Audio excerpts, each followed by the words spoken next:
थोड़ा सा माइक में एडजस्ट करना पड़ेगा और डेस्कटॉप की आवाज आएगी आप लोगों को, है ना। चलिए स्टार्ट करते हैं।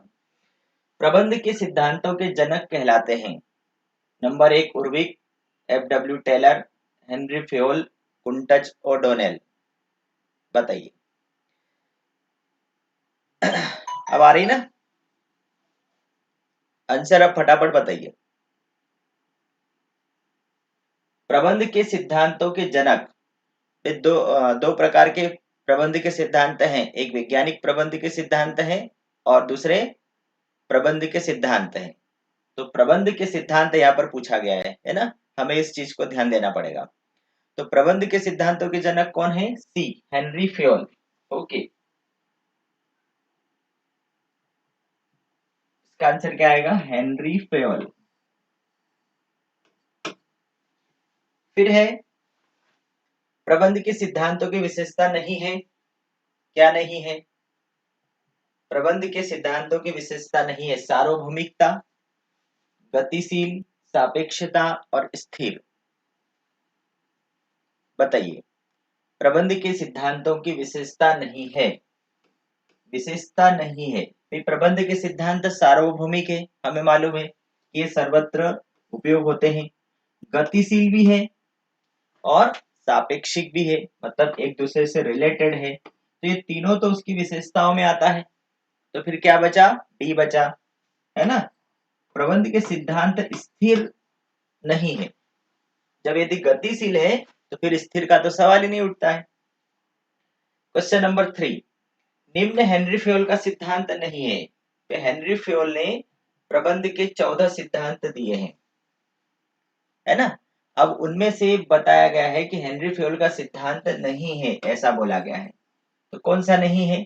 एक कार्य विभाजन का सिद्धांत तो हेनरी फ्योल का है। कार्य विभाजन का सिद्धांत, विशिष्टीकरण, ये हेनरी फ्योल ने दिया है। आदेश की एकता, निर्देश की एकता, ये भी हेनरी फ्योल का सिद्धांत है। अनुशासन का सिद्धांत, ये भी हेनरी फ्योल का सिद्धांत है। बचा क्या? मानसिक क्रांति। क्वेश्चन नंबर 3 का C. Very good. Question number 3 का सी, मानसिक क्रांति। ये वाला जो है ये F.W. टेलर का है ना। ये हेनरी फ्योल का नहीं है। क्वेश्चन नंबर 4, समय अध्ययन का संबंध किससे है? भाई समय अध्ययन क्या है? पहले तो हम इसको सीधे सीधे उसको यही उसकी गर्दनी पकड़ते हैं कि समय अध्ययन क्या है। तो F.W. टेलर ने वैज्ञानिक प्रबंध के सिद्धांतों के अंतर्गत अलग अलग प्रयोग किए, जिसमें समय अध्ययन, गति अध्ययन, है ना, ये इस प्रकार से उन्होंने अलग अलग अध्ययन किए हैं। तो उन्हीं में से ये एक समय अध्ययन है। मतलब उन्होंने क्या किए? प्रयोग किए अलग अलग प्रकार के, और इसीलिए समय अध्ययन का संबंध किससे हुआ? प्रयोगों का सिद्धांत। समय अध्ययन का संबंध किससे हुआ? प्रयोगों का सिद्धांत। ठीक है, क्लियर? इसमें क्वेश्चन नंबर 4 में समय अध्ययन का संबंध किससे है? प्रयोगों के सिद्धांत से है उसका संबंध। इस समय अध्ययन मतलब F.W. टेलर ने अलग अलग प्रयोग किए हैं, जिनमें समय अध्ययन, गति अध्ययन। तो समय अध्ययन क्या हुआ? प्रयोग हुआ एक, और इसीलिए उसका आंसर क्या आएगा? प्रयोगों का सिद्धांत। क्वेश्चन नंबर 5, टेलर एवं फ्योल के विचारों की समानता है। बताइए। Taylor, F.W. टेलर और हेनरी फ्योल, इन दोनों के विचारों में कहाँ समानता है? एक प्रश्न भी है। दोनों के विचारों में कहाँ पर समानता है? समानताएं असमानताएं हमने पढ़ी है ना।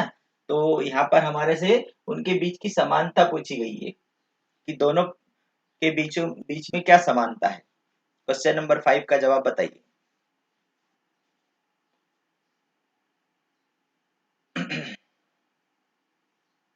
क्या आएगा? 5 का जवाब कोई देगा? निखिल मालविया। 5 का सी।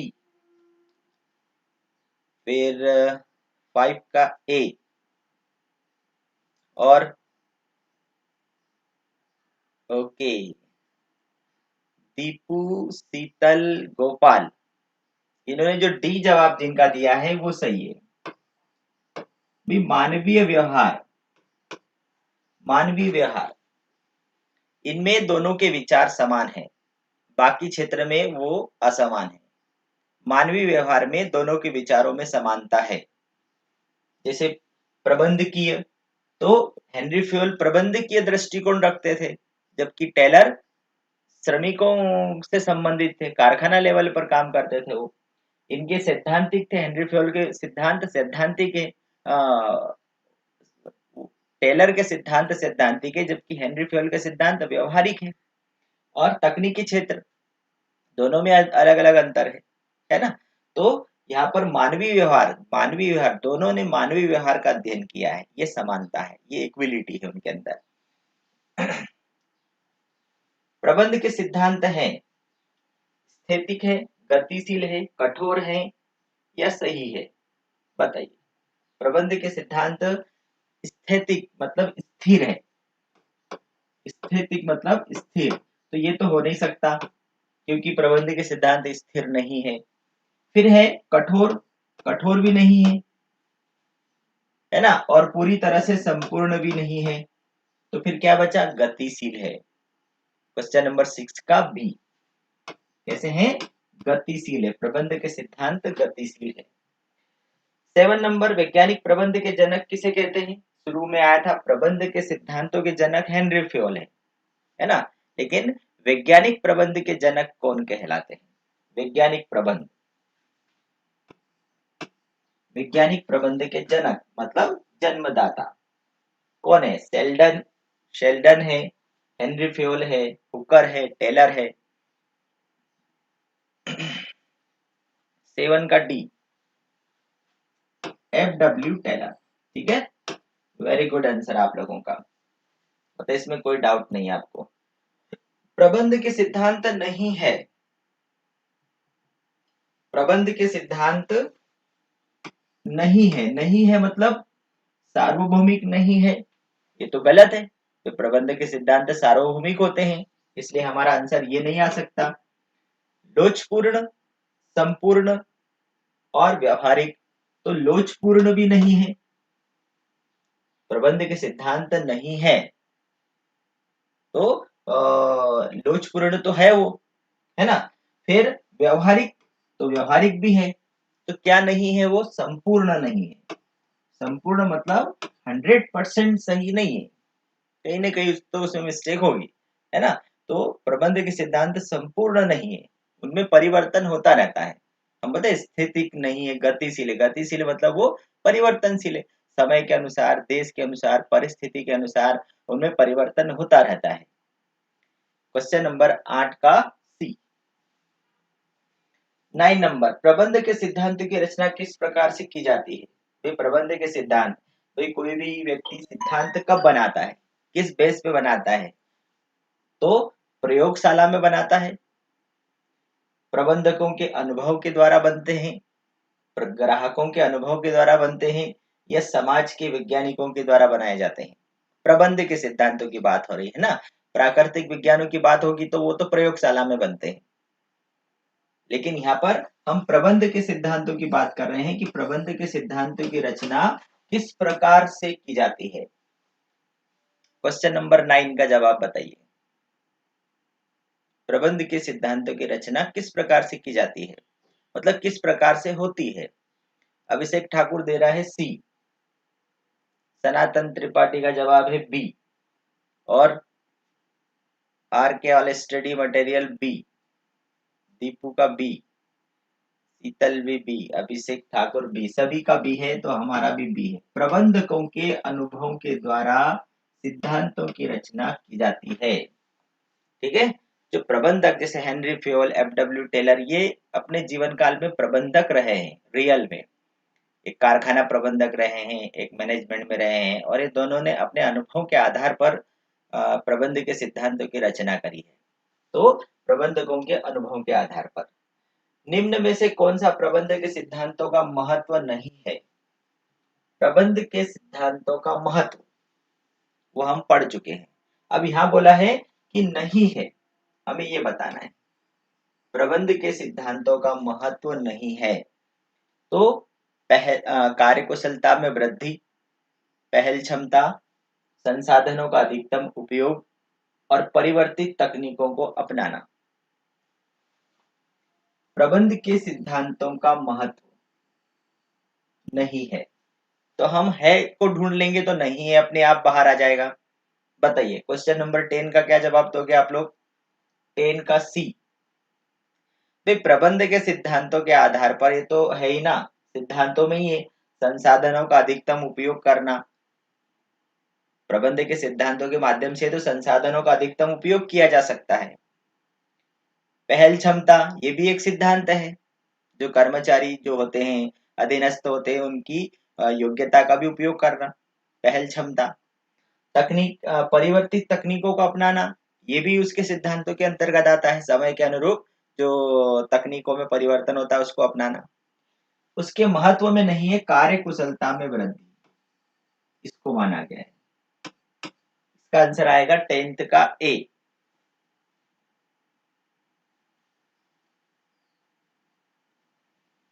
टेंथ का ए आंसर आएगा, कार्य कुशलता में वृद्धि। ठीक है, चलिए 11 नंबर है हेनरी फ्योल एक थे। क्या थे हेनरी फ्योल?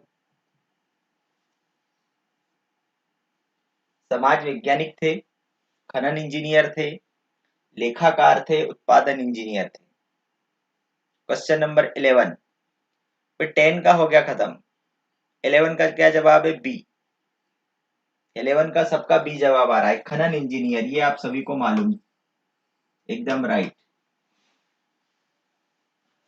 12, निम्न में से कौन सा कथन कार्य विभाजन के सिद्धांत का सर्वश्रेष्ठ वर्णन करता है? बताइए। यहाँ पर 4 प्रकार के कथन कहे गए हैं, कथन मतलब स्टेटमेंट 4 प्रकार के दिए गए हैं।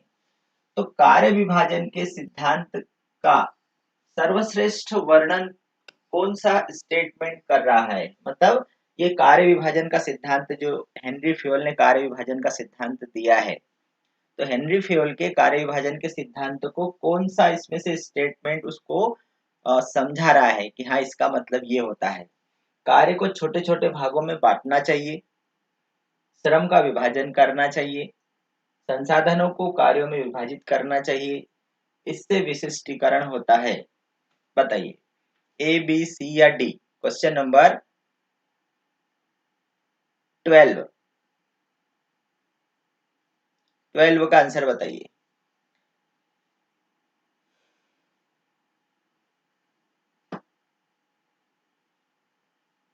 चलिए एक जवाब आया, त्रिपाठी जी का जवाब आया ए, और पायल चौहान का जवाब है डी, और शीतल का जवाब है ए, आसिफ का जवाब है ए।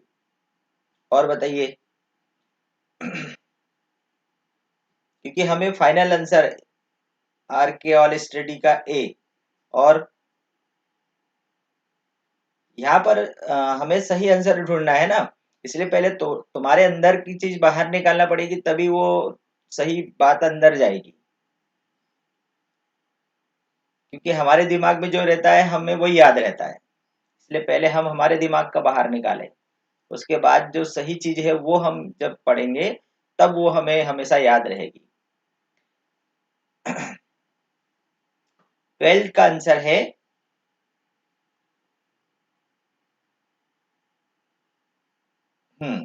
चलिए 12 का आंसर है डी,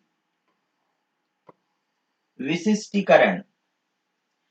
सही व्यक्ति को सही कार्य सौंपना। विशिष्टीकरण को यदि हम एक ही लाइन में यदि समझाएंगे तो सही व्यक्ति को मतलब योग्य व्यक्ति को योग्य कार्य सौंपना, ये विशिष्टीकरण कहलाता है। आप लोगों ने पढ़ा होगा, योग्य व्यक्ति को योग्य कार्य सौंपना।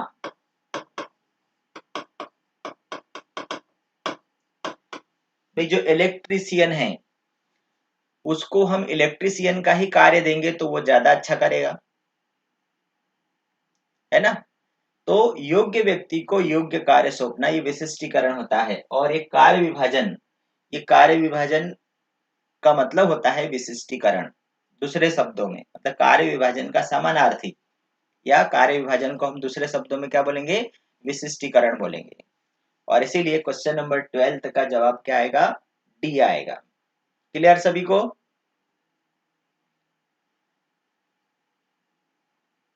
सभी को क्लियर हो गया? अब गलती नहीं होना चाहिए उसमें, क्योंकि अब इसके बाद में कोई चांस नहीं है। 13, निम्न में कौन श्रमिकों के प्रचालन के लिए मशीन, माल, उपकरण आदि को तैयार रखता है?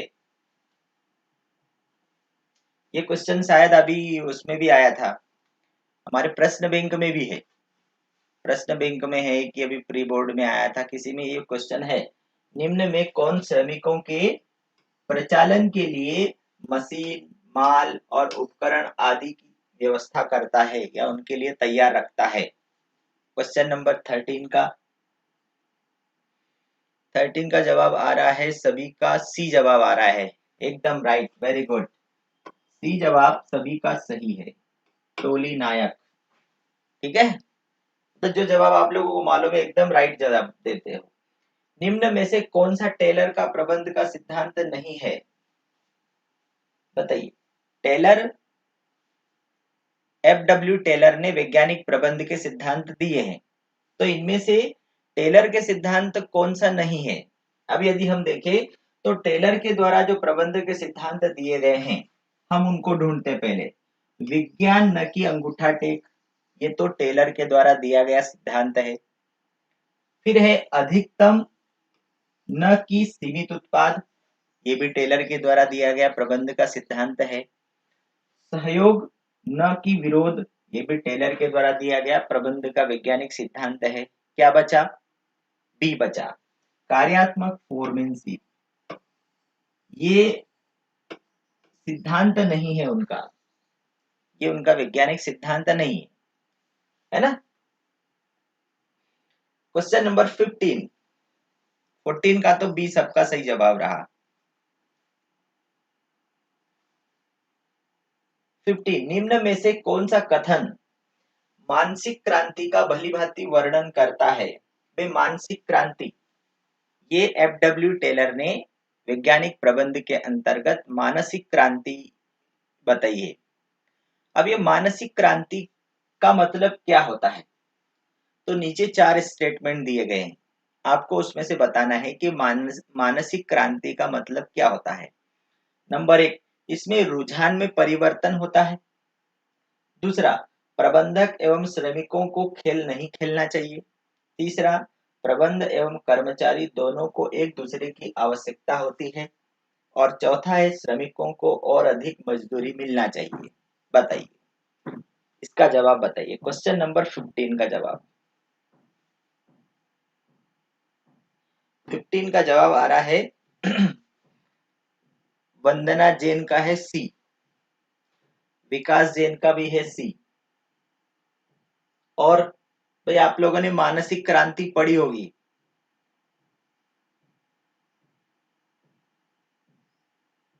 गोपाल पाटीदार का जवाब भी है सी, दीपू का जवाब सी, मोहसिन खान, सनातन, पायल, निखिल, शीतल, सबका सी जवाब आ रहा है। अब देखिए यहाँ पर मुझे ऐसा लग रहा है कि आप लोगों ने किसी एक दो के क्वेश्चन को देख करके बाकी ने भी सी जवाब दे दिया। RK ऑल स्टडी ने दिया है डी, और भी जवाब आ रहे हैं डी भी आ रहे हैं। लेकिन यहाँ पर मुझे बताइए, इस शब्द को आप पढ़िए।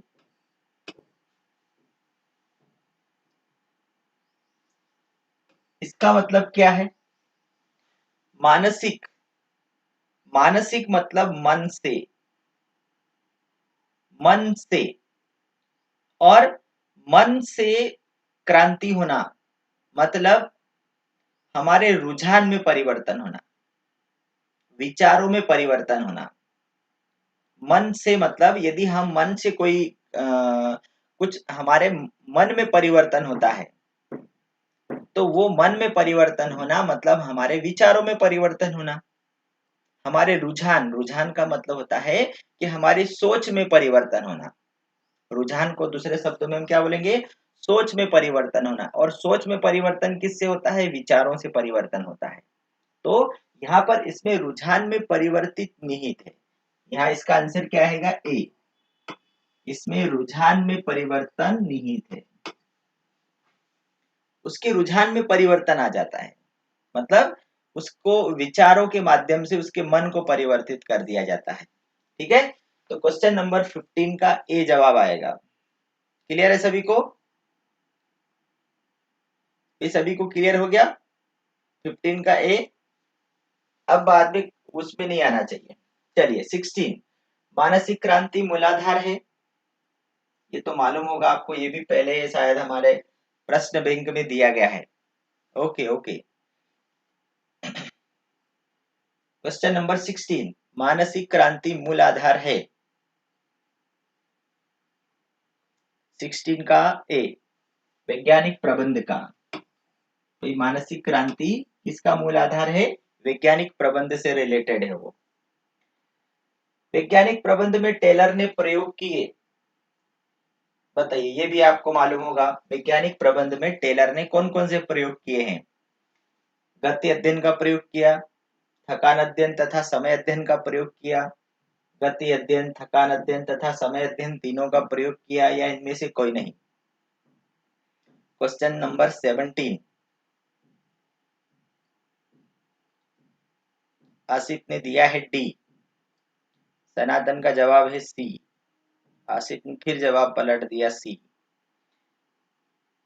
चलिए, गति अध्ययन, थकान अध्ययन और समय अध्ययन, ये तीनों का अध्ययन किया उन्होंने, है ना?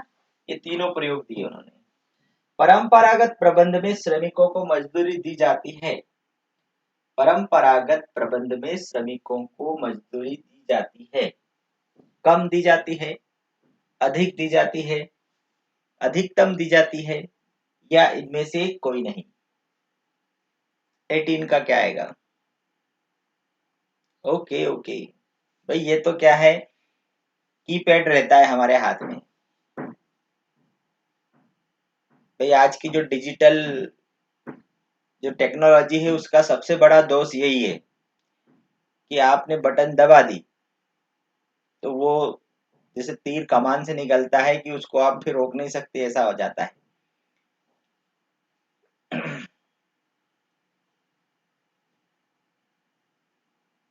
बताइए, परंपरागत प्रबंध में श्रमिकों को मजदूरी दी जाती है, क्या आएगा? पी आर के ऑल ने ए दिया है, मोहसिन खान ने सी। हाँ, 18 का बताना भी है, 18 का जवाब। वंदना जैन का है बी,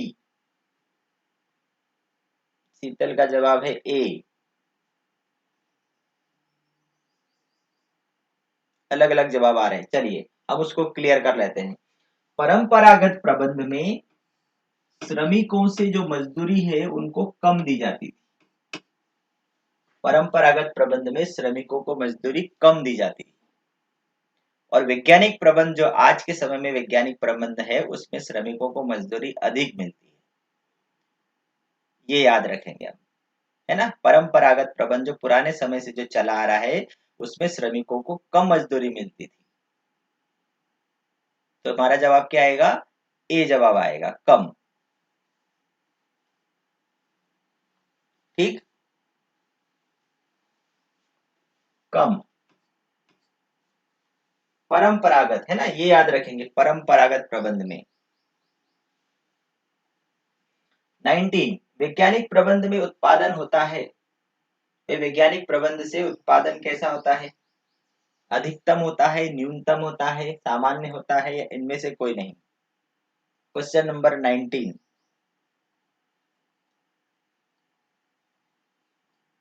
वैज्ञानिक प्रबंध में उत्पादन होता है।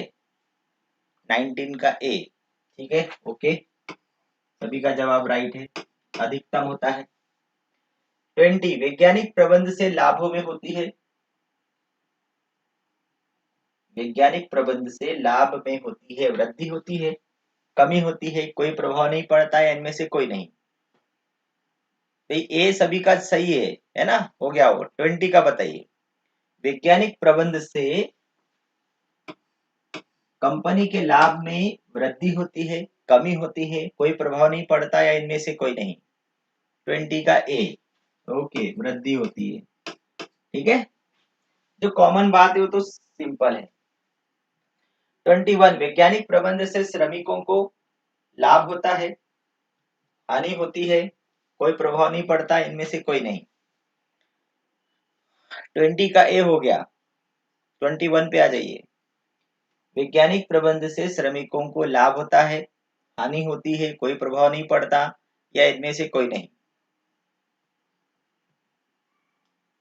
21 का ए।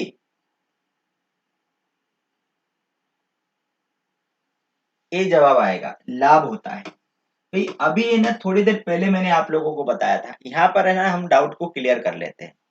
दो प्रकार के, एक बताया था मैंने परंपरागत, परंपरागत, इसमें मजदूरों को कम, है ना, उनको मजदूरी कम दी जाती है।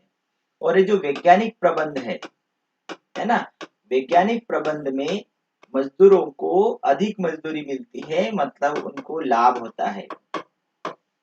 परंपरागत में मजदूरी कम दी जाती है, पुराने समय से जो चला आ रहा है उसमें, और वैज्ञानिक प्रबंध जो टेलर ने दिया है उसमें उनको मजदूरी भी अधिक मिलती है, उनको लाभ होता है। ठीक है। वैज्ञानिक प्रबंध से उपभोक्ताओं को, वैज्ञानिक प्रबंध से उपभोक्ताओं को कोई प्रभाव नहीं होता, उनका शोषण होता है, लाभ होता है, या हानि होती है वैज्ञानिक प्रबंध से। 22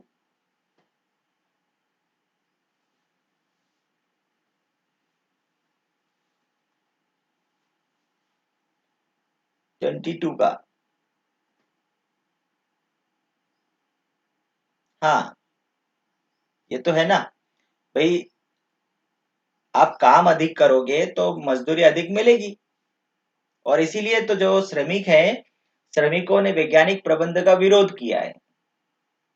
श्रमिक जो होते हैं, श्रमिकों ने वैज्ञानिक प्रबंध का विरोध किया है, इसीलिए क्योंकि उनको काम अधिक करना पड़ता है और मजदूरी भी अधिक मिलती है। लेकिन परंपरागत प्रबंध में मजदूरी कम मिलती थी, कोई बंधन नहीं था उस समय।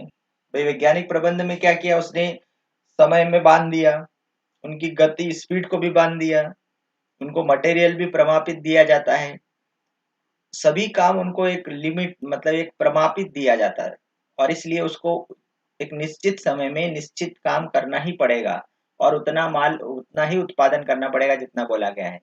तो काम भी अधिक, मजदूरी भी अधिक, लेकिन श्रमिकों के द्वारा उसका विरोध किया जाता है। 22 का सी, वैज्ञानिक प्रबंध से उपभोक्ताओं को तो लाभ ही होगा। 23 वैज्ञानिक प्रबंध कब प्रारंभ हुआ, बताइए।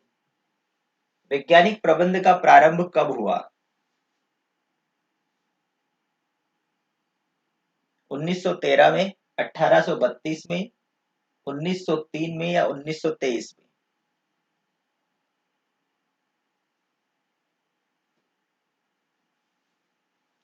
ये हर एक चीज काम पर ही डिपेंड करती है।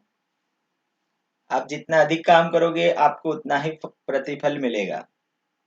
आप ज्यादा मेहनत करोगे आपको ज्यादा मिलेगा। बिना मेहनत के कुछ नहीं होता है। वो एक संस्कृत में श्लोक है ना, वो शेर वाला, उद्यमेनि सिद्ध्यन्ति कार्याणि न मनोरथे, न हि सुप्तस्य सिंहस्य प्रविशन्ति मुखे मृगा। कि उद्यमेनि सिद्ध्यन्ति कार्याणि न मनोरथे, उद्यम करने से ही कार्य सिद्ध होते हैं, केवल मनोरथ करने से नहीं। हम यदि मन के घोड़े दौड़ाएंगे तो उससे काम पूरे नहीं होते हैं। शेर भी चाहे जंगल का राजा है, उसके मुंह में जो हिरण है वो अपने आप प्रवेश नहीं करता, उसको भी उसके पीछे दौड़ना पड़ता है। इसका मतलब ये हुआ कि आप कितने बड़े भी व्यक्ति होंगे, आपको काम करना ही पड़ेगा, उद्यम करना पड़ेगा।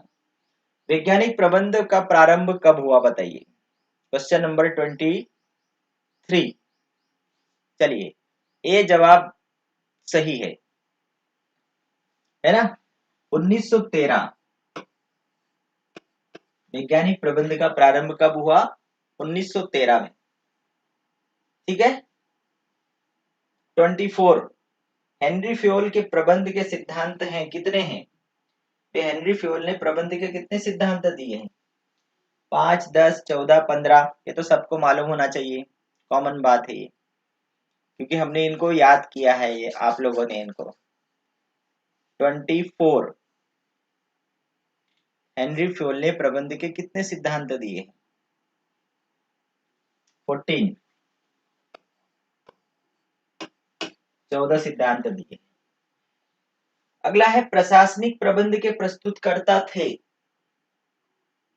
प्रशासनिक प्रबंध के प्रस्तुतकर्ता कौन थे? फ्योल थे, टेलर, टेरी या इनमें से कोई नहीं? 25 प्रशासनिक प्रबंध के प्रस्तुतकर्ता कौन थे? क्वेश्चन नंबर 25 का जवाब आ रहा है CBA। सबके अलग अलग जवाब आ रहे हैं,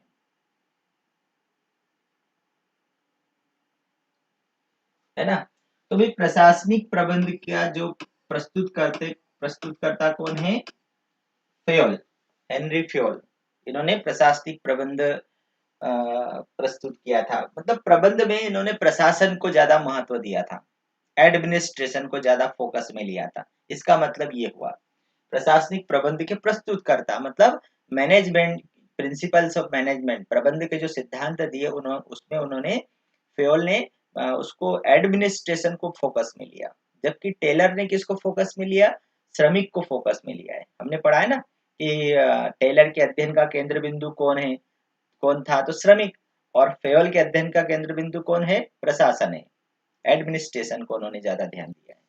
यहाँ पर हम इसको इस प्रकार से समझ लेंगे। अब रिक्त स्थानों में है वैज्ञानिक प्रबंध के सिद्धांतों का प्रतिपादन किसने किया है? वैज्ञानिक प्रबंध के सिद्धांतों का प्रतिपादन किसने किया है? तो देखिए, यहाँ पर आप जब भी परीक्षा में जब प्रश्न आएगा ना, तो आप इनमें जल्दी न करिए, मेरा एक आपको सलाह है। क्योंकि जल्दी में क्या होता है कि हमारे दिमाग में चल रहा होता है कि वैज्ञानिक प्रबंध के सिद्धांत चल रहे होते हैं, तो हम उसमें वैज्ञानिक और प्रबंध के सिद्धांतों में भूल जाते हैं। जहां भी विज्ञान शब्द आ गया उसका संबंध टेलर से है। जहां भी वैज्ञानिक शब्द आ गया प्रबंध के सिद्धांतों में, उसका सीधा सीधा संबंध किससे है? टेलर से। वैज्ञानिक प्रबंध के सिद्धांतों का प्रतिपादन किसने किया है? FW टेलर ने किया है।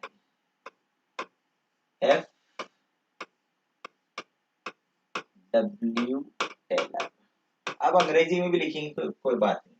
प्रबंध के सिद्धांत गतिशील है न कि, प्रबंध के सिद्धांत गतिशील है न कि स्थितिक। कैसा लिखेंगे उसको? प्रबंध के सिद्धांत गतिशील है न कि स्थितिक, स्थिर। उसको स्थिर भी लिख सकते हैं, ऐसा भी लिख सकते हैं। प्रबंध के सिद्धांत गतिशील है न कि स्थिर। फिर है प्रबंध के सिद्धांतों के प्रयोग से प्रबंधकों की खालिस्तान में वृद्धि होती है। प्रबंध के सिद्धांतों के प्रयोग से प्रबंधकों की खालिस्तान में वृद्धि होती है। किसमें वृद्धि होती है?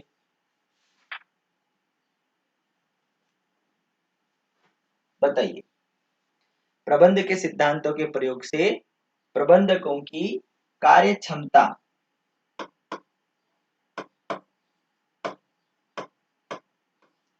कार्य क्षमता में वृद्धि होती है। ठीक है। फिर है हेनरी फ्योल द्वारा प्रबंध के खालिस्तान सिद्धांतों का प्रतिपादन किया। ये तो थोड़ी देर पहले आप लोगों ने बोला, हेनरी फ्योल के द्वारा प्रबंध के 14 सिद्धांत बताए गए हैं। फिफ्थ, श्रमिकों के समूह प्रमुख को क्या कहा गया है? श्रमिकों के का जो समूह प्रमुख होता है, श्रमिकों का जो समूह प्रमुख होता है उसको क्या कहा गया है?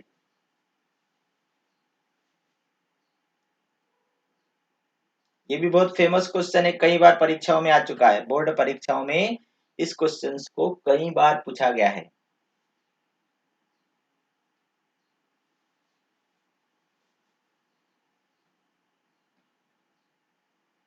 टोली नायक। ओके।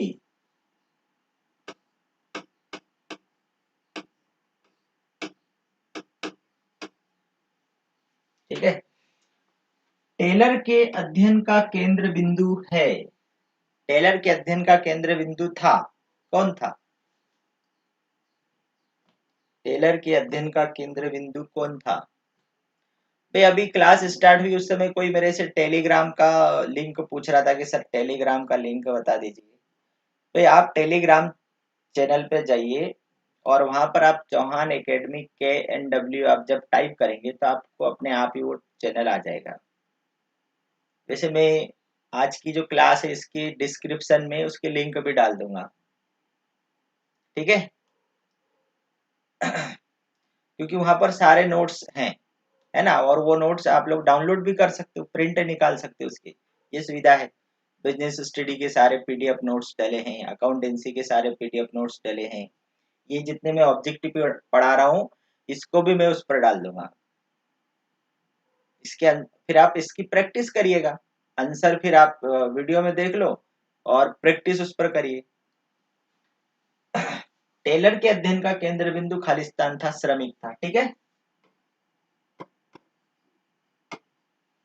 FW टेलर को भी आ जाएगा, आप लोगों ने चैनल सही नहीं लिखा होगा। अभी मेरी क्लास का एक बच्चा भी बोल रहा था, बोले सर टेलीग्राम पर आपका चैनल मुझे मिल नहीं रहा है। तो आप लोग है ना चैनल का नाम सही लिखिए, चौहान एकेडमी और KNW ये लिखेंगे तो अपने आप आ जाएगा वो। FW टेलर को खालिस्तान विशेषज्ञ माना गया है, बताइए। मैं भेज दूंगा, आप लोगों को मैं लिंक ही सेंड कर दूंगा ना। इस आज की जो क्लास है इसका जो YouTube के जो वीडियो है, जब वो वीडियो आप चलाओगे तो उसके नीचे डिस्क्रिप्शन में मैं उसकी लिंक डाल दूंगा, तो वहां से आप सीधे उसको आप जुड़ जाएंगे। FW टेलर को खालिस्तान विशेषज्ञ माना जाता है।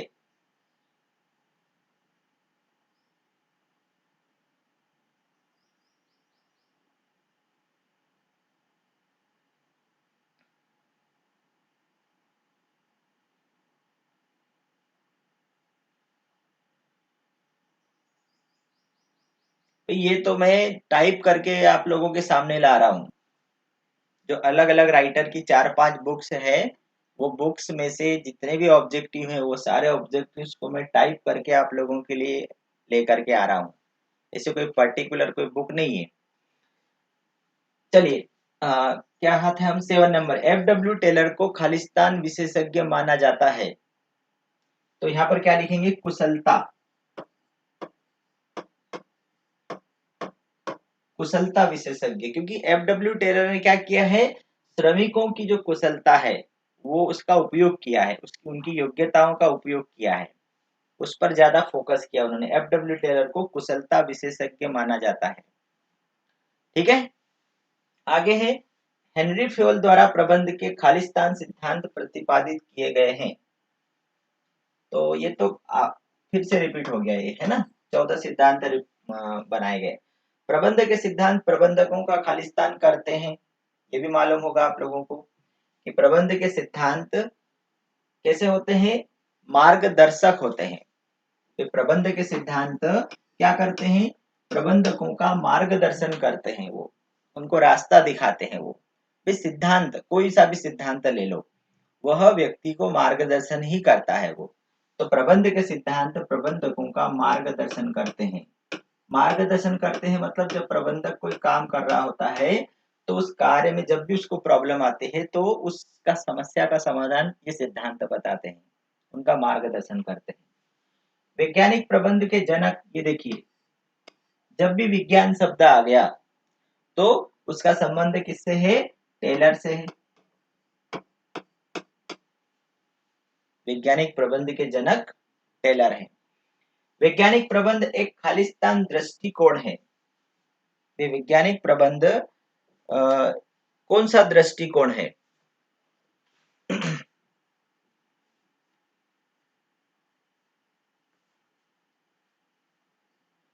बताइए। वैज्ञानिक प्रबंध एक खालिस्तान दृष्टिकोण है। भाई देखिए यहाँ पर दृष्टिकोण पूछा है ना। अब ये दृष्टिकोण में हम क्या बोलेंगे, जैसे विज्ञान, विज्ञान किस पर काम करता है। जैसे मान लो हम हमारे घर में हैं और एक किसी कमरे में अंधेरा है और हम उस अंधेरे कमरे में गए और हमारे पैर में यदि कुछ ऐसा कोई पैर में कुछ लगा हमें, तो हम डर जाते हैं कि कोई सांप होगा। तो अंधेरे में, अंधेरा मतलब अज्ञान, उसके कारण हमें भ्रम हुआ कि वहां क्या होगा, सांप होगा। अब जो विज्ञान है यदि हम भ्रम पाल लेंगे, है ना, तो वहां सांप है। लेकिन जो विज्ञान है, विज्ञान मतलब हम उजाला लेकर जाएंगे, टार्च लेकर के जाएंगे, लैंप लेकर के जाएंगे, मतलब विज्ञान मतलब वहां तर्क लगाएंगे, लॉजिक मतलब उसके पीछे खोजबीन करना, जांच करना, प्रयोग करना। तो विज्ञान क्या करता है, प्रयोग करता है, उसको चीर, जो हम बोलते हैं ना, ऑपरेशन करना। तो जब हम उजाला लेकर जाएंगे, प्रकाश लेकर के जाएंगे, टार्च लेकर के जाएंगे, देखेंगे कि रियल में क्या है। भाई वहां रस्सी भी हो सकती है, सांप भी हो सकता है, लेकिन हम भ्रम में, भ्रम मतलब कि सही सही पता करना, अ, उसको सही पता नहीं होना भ्रम में। और जब हम टार्च लेकर जाएंगे तो हम तर्क लगाएंगे, तर्क, तर्क संगत, लॉजिकली, तर्क संगत, मतलब वैज्ञानिक प्रबंध एक तर्क संगत दृष्टिकोण है। मतलब वो क्या करता है, तर्क करता है, वो हर एक पीछे लॉजिक ढूंढता है कि वास्तव में इसके पीछे क्या कारण है, तर्क संगत दृष्टिकोण है। हेनरी फ्योल का जन्म खालिस्तान में हुआ था। किसी को मालूम है हेनरी फ्योल का जन्म कहाँ हुआ था। मानसिक नहीं, तर्क संगत आएगा। हेनरी फ्योल का जन्म कब हुआ था, 1841। हेनरी फ्योल का जन्म कब हुआ, 1841, 1841 में। और एफ डब्ल्यू टेलर का जन्म 1856। जैसे हमारे यहाँ की जो क्रांति हुई थी 1857 की क्रांति, उसके ठीक एक साल पहले, कब, 1841 और 1856, ठीक है। हेनरी फ्योल के अध्ययन का केंद्र बिंदु प्रशासनिक प्रबंध था। हेनरी फ्योल के अध्ययन का केंद्र बिंदु क्या था, प्रशासनिक प्रबंध। उन्होंने प्रशासन पे ज्यादा ध्यान दिया था, एडमिनिस्ट्रेशन, उन्होंने एडमिनिस्ट्रेशन पे ज्यादा ध्यान दिया था। और इसीलिए तो फ्योल के अध्ययन का केंद्र बिंदु ऊपर से नीचे था और टेलर ने नीचे से ऊपर। हेनरी फ्योल ने सोपान श्रृंखला तोड़ने को खालिस्तान के नाम से पुकारा है। हेनरी फ्योल ने सोपान श्रृंखला को तोड़ने को खालिस्तान के नाम से पुकारा है। सोपान श्रृंखला क्या होती है मालूम है, सोपान श्रृंखला ये होती है, ठीक है। अब यहाँ पर इस सोपान श्रृंखला में क्या है, जैसे ए, फिर बी, फिर सी, फिर डी और ई। ऊपर से नीचे एक अधिकारी ए है, उसके नीचे बी अधिकारी है, उसके नीचे सी है, फिर डी है। इसी प्रकार से यहाँ पर एफ है, फिर जी है, एच और आई।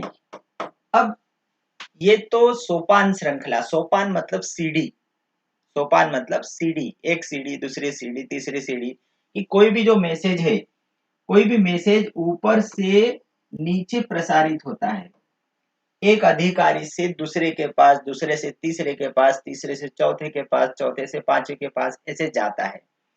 अब फिर रिपीट करना होगा तो ई को, अब जैसे मान लो ई को मैसेज किसको देना है, आई को देना है।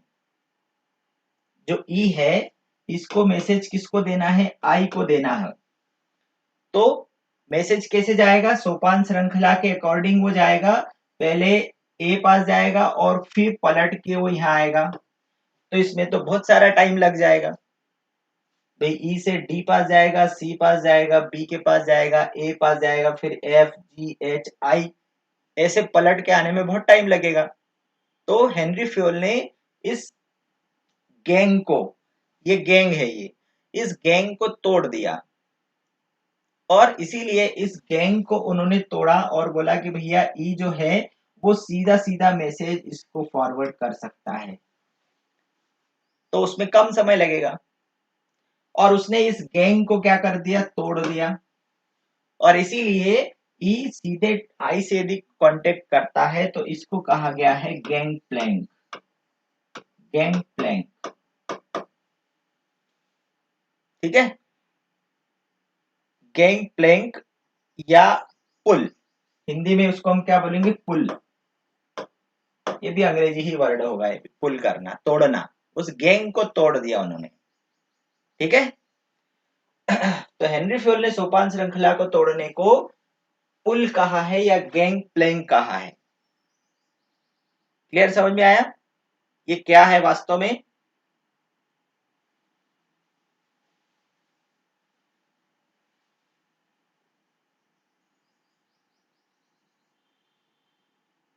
चलिए सही जोड़ी पर आ जाते हैं। सही जोड़ी, फटाफट सही जोड़ी करके खत्म करते हैं। बताइए सोपान श्रृंखला, सोपान श्रृंखला क्या बताओगे। अभी हमने बताया सोपान श्रृंखला मतलब किसने दिया, हेनरी फ्योल। सोपान श्रृंखला मतलब हेनरी फ्योल। क्रियात्मक फोरमैनशिप में कौन आएगा, क्रियात्मक फोरमैनशिप,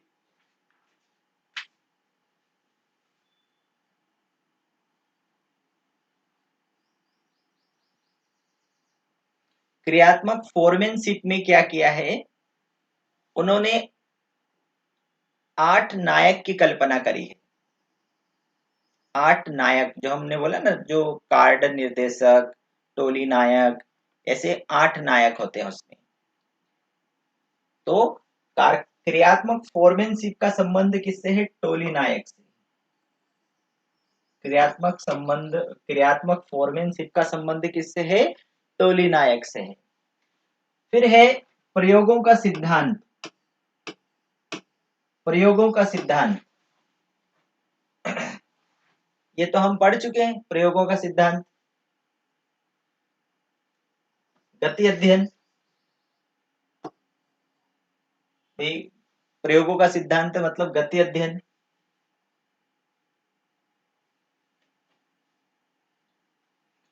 फिर है मानसिक क्रांति, मानसिक क्रांति का संबंध किससे है, एफ.डब्ल्यू. टेलर। कार्य विभाजन, विशिष्टीकरण और प्रबंध के जनक, 6 नंबर पे डी आएगा, हेनरी फ्योल। तो सोपान श्रृंखला फर्स्ट का बी।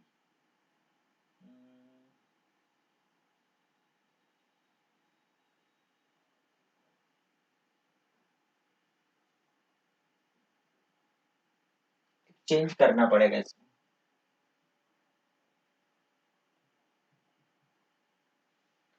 सोपान श्रृंखला मतलब बी। यदि हम हेनरी फ्योल करते तो भी गलत नहीं है, जैसे मैंने पहले सोपान श्रृंखला में हेनरी फ्योल लिखा था तो वो भी गलत नहीं है, लेकिन जो समतल संपर्क है वो यदि हम फिर इधर प्रबंध के जनक में लाते तो वो गलत हो जाता है ना। इसलिए सोपान श्रृंखला का संबंध समतल संपर्क से, क्रियात्मक फोरमैनशिप का टोली नायक से है, प्रयोगों का सिद्धांत गति अध्ययन,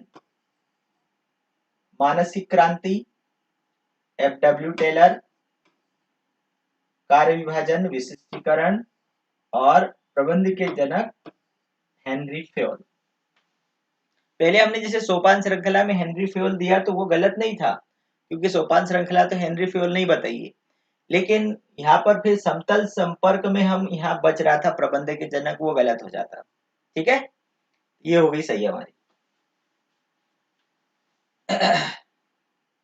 क्लियर है सभी को? सही जोड़ी। और एक है,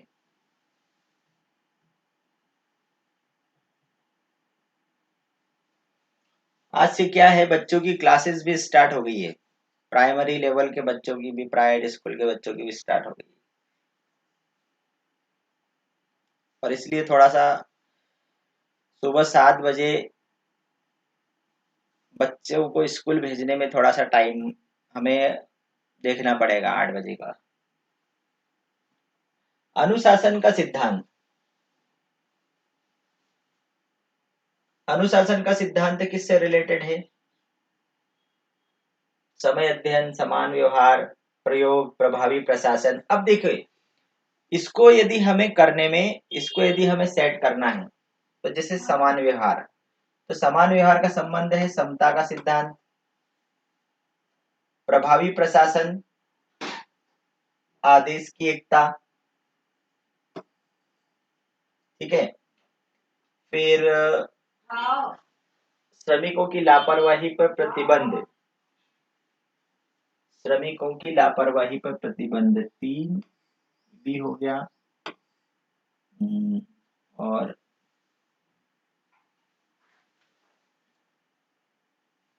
5 भी हो गया।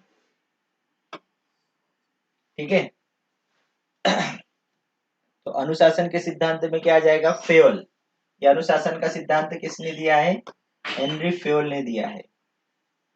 फिर समय अध्ययन का संबंध किससे है?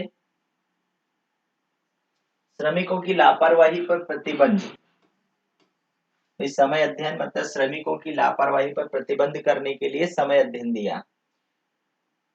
और 4 नंबर क्या है? प्रयोग किसने किए हैं? टेलर ने किए। अब उसको थोड़ा समझ लेते हैं। वे अनुशासन का सिद्धांत, वे अनुशासन का सिद्धांत किसने दिया है? सीधा सीधा फ्योल ने दिया है। समय अध्ययन का संबंध, समय अध्ययन से क्या किया है? अब यहाँ पर देखिए, कई बार हमें परीक्षा में जब आता है तो कंफ्यूजन आ जाता है कि सर समय अध्ययन और प्रयोग, ये दोनों चीजें समान आ गई है ना। ये समय अध्ययन और प्रयोग, ये दोनों चीजें एक जैसी लग रही है। और इनका दोनों का संबंध किससे लगता है? हमें टेलर से लगता है कि टेलर ने ही समय अध्ययन, समय का अध्ययन भी किया है और प्रयोग भी टेलर ने दिए हैं। अब लेकिन यहाँ पर श्रमिकों की लापरवाही पर प्रतिबंध, इसका संबंध किससे है? श्रमिकों की लापरवाही पर प्रतिबंध तो वो प्रयोग नहीं है। समय अध्ययन से क्या किया है? श्रमिक जो लापरवाही करते हैं उस पर प्रतिबंध लगाया गया है। ठीक है। और प्रयोग किसने किए हैं? टेलर ने किए। इस प्रकार से थोड़ा सा हम उसके बारे में सोचेंगे, लॉजिक लगाएंगे तो हमें आंसर मिल जाएगा। ठीक है। अब इसके बाद में हम कल मॉर्निंग में, कल 7 बजे ही रहेगी हमारी क्लास। ठीक है। कल 7 o'clock को ही हमारी क्लास रहेगी। आज शाम में 8 बजे तो रहेगी रहेगी अकाउंटेंसी की, लेकिन इसके बाद की जो सत्य सत्य है, एक वाक्य वाले क्वेश्चन है, वो कल हम देखेंगे। तो कल हमारी मॉर्निंग में 7 बजे ही रहेगी क्लास। ठीक, कंप्लीट करें। Okay, thank you, bye.